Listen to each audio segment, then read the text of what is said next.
Salam Bapak Ibu, kita bersyukur bila pada hari ini kita masih diberikan kesempatan oleh Tuhan untuk menikmati hari yang berbahagia. Walaupun kita hari ini masih di rumah berjarak karena harus patuh terhadap himbauan pemerintah yang kita yakini juga adalah wakil Tuhan di dunia ini, dengan masing-masing kita dihimbau untuk tinggal di rumah, yang tentu saja bertujuan baik untuk setiap kita, untuk menekan laju penyebaran virus COVID-19. Kami doakan semoga Bapak Ibu sekalian dan juga keluarga yang terkasih selalu dalam pemeliharaan, kecukupan dan penyertaan Tuhan, dan dalam menghadapi keadaan krisis seperti sekarang ini yang kita alami bersama. Nah, saudara-saudara yang dikasihi Tuhan, firman Tuhan hari ini yaitu terambil dari Kolose pasal 3 ayat 5 sampai dengan ayat yang ke-11.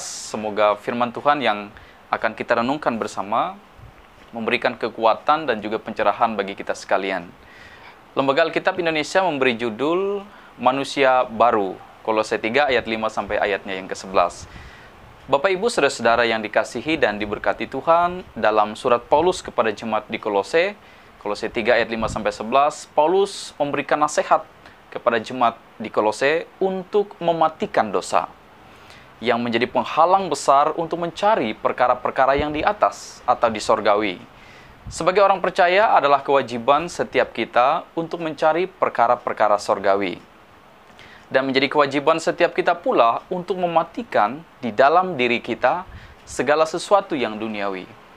Dengan kata lain, Paulus mau berkata kepada jemaat di Kolose, "Hei, jemaat di Kolose, matikanlah mereka, yaitu taklukkanlah kebiasaan-kebiasaan pikiran yang jahat, yang menguasai kamu ketika kamu masih belum percaya. Bunuhlah mereka. Tindaslah mereka seperti yang kamu lakukan terhadap ilalang atau hama yang menyebar dan membinasakan semua di sekitarnya. Atau seperti kamu membunuh seorang musuh yang melawanmu dan melukaimu." Bapak Ibu saudara-saudara yang dikasihi Tuhan, saya membayangkan luapan emosi Rasul Paulus yang meledak-ledak tak kala menyampaikan pengajaran ini kepada jemaat di Kolose. Karena inilah penghalang orang, khususnya jemaat di sana, untuk menyadari kehadiran Tuhan dan menerima kasih karunia Tuhan. Segala sesuatu dalam diri kita yang duniawi, ini termasuk anggota tubuh yang merupakan bagian dari diri kita di dunia, dan yang direkam di bagian-bagian bumi yang paling bawah. Itu yang ditulis oleh Mazmur 139 ayatnya yang ke-15. Atau kegemaran yang bejat di dalam pikiran, yang mengarahkan kita kepada perkara-perkara duniawi. Anggota-anggota tubuh maut. Itu ditulis oleh Paulus dalam Roma 7 ayat 24. Paulus merinci hal-hal duniawi tersebut, Bapak Ibu, dalam dua bagian. Bagian yang pertama, Paulus menyebut nafsu-nafsu kedagingan, yang dahulu dikenal sangat menguasai mereka, yaitu jemaat di Kolose. Ada percabulan, kenajisan, hawa nafsu, nafsu jahat, dan berbagai perbuatan nafsu daging dan ketidakmurnian daging lainnya. Semua itu begitu mereka nikmati dalam kehidupan mereka sebelumnya, dan begitu bertentangan dengan kehidupan sebagai orang Kristen dan pengharapan sorgawi. Yang kedua, Bapak Ibu, cinta akan dunia ini, yaitu sikap hidup yang serakah, yang sama dengan penyembahan berhala, Paulus katakan. Sikap seperti apa yang dimaksud? Yaitu sikap terhadap sesuatu yang mendatangkan kenikmatan sesaat, baik berupa barang, benda, dan juga lain-lainnya, dengan menilainya terlalu tinggi, sehingga orang mengejarnya dengan nafsu berlebih. Dan apabila kehilangan hal-hal yang nikmat tersebut, orang menjadi terlampau sedih. Tapi mari kita perhatikan, Bapak Ibu. Keserakahan adalah penyembahan berhala secara rohaniah. Keserakahan berarti memberikan kasih dan penghargaan terhadap kekayaan duniawi yang seharusnya hanya layak diberikan kepada Allah.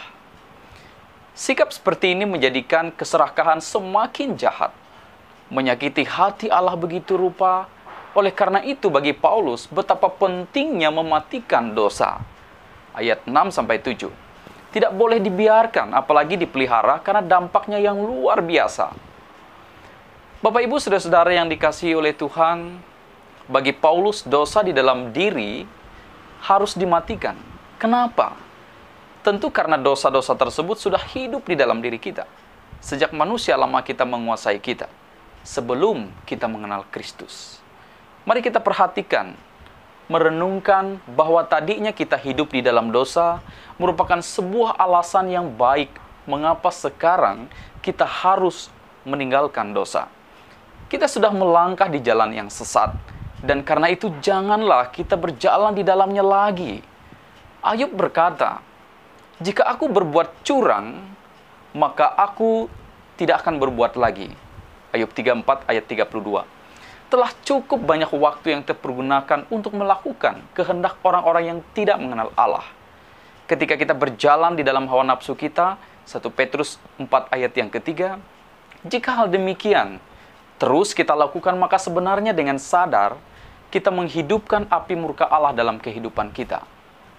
Bapak Ibu saudara-saudara yang dikasihi Tuhan, sebagai orang yang telah lahir baru, percaya dan menerima Tuhan Yesus sebagai Tuhan dan Juru Selamat kehidupan kita, cara pandang dan sikap kita tentu berbeda dari cara pandang dan sikap dunia. Sebagai orang percaya, cara pandang dan sikap hidup kita berorientasi pada kemuliaan Kristus. Pusat hidup kita hanya Kristus, bukan diri kita, apalagi orang di dunia ini. Bukan, justru fokus kepada diri dan dunialah yang membuat kita tidak dapat menikmati damai sejahtera Tuhan. Kehadiran Tuhan dalam kehidupan kita bukan karena Tuhan tidak mengasihi kita. Justru karena kitalah sebenarnya yang memilih kehendak dunia, bukan kehendak Tuhan. Akhirnya konsekuensi pilihan harus kita tanggung akibatnya. Percaya kepada Kristus harus mewujud dalam transformasi hidup, yaitu perubahan hidup dari hidup duniawi, semua perbuatan hawa nafsu yang mendatangkan murka Allah, dan semua karakter berdosa yang tidak pantas dilakukan oleh orang kudus. Bapak Ibu saudara-saudara yang dikasihi dan diberkati oleh Tuhan, jika demikian, pertanyaan bagi kita adalah, kita mesti apa? Apa yang harus kita lakukan? Yang kita lakukan adalah hidup konsisten di kehidupan manusia baru kita, sehingga tidak lagi bermain-main dengan dosa, yaitu menjadi hidup baru yang rohani, yang terus-menerus diperbaharui semakin menyerupai gambar Allah. Ayat yang ke-10. Tahukah kita bahwa dunia postmodern semakin menawarkan kegemerlapan dunia malam yang penuh dengan pelampiasan hawa nafsu yang menjijikan?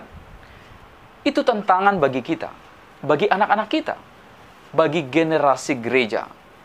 Dan itu harus kita jauhi. Sebagai orang percaya, tugas kita ialah melakukan proses identifikasi diri dengan Kristus terus-menerus. Dengan cara berdoa dan membaca firman.